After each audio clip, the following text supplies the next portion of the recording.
Alright everybody, welcome back to Skyway Classics. We're now going to go for a ride in our 1972 Chevy Corvette. 4-speed manual, almost a Christmas green exterior with a tan interior. Now this isn't your basic average muscle car. This is more of something that you see basically a doctor or your grandfather on Christmas Eve driving. I mean, besides that, we've got all our original gauges. We got our gas gauge, our temperature gauge working.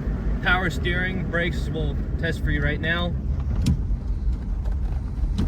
Not so bad on the brakes, always could use a tune-up. Of course, we do offer disc brake conversions if you're ever interested in changing them.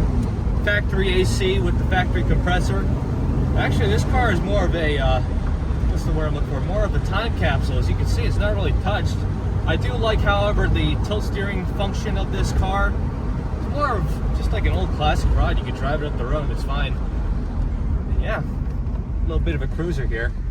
And if you'd like to see more cool cars like this, please visit skywayclassics.com. Other than that, we're going to get her turned around and put her on the lift.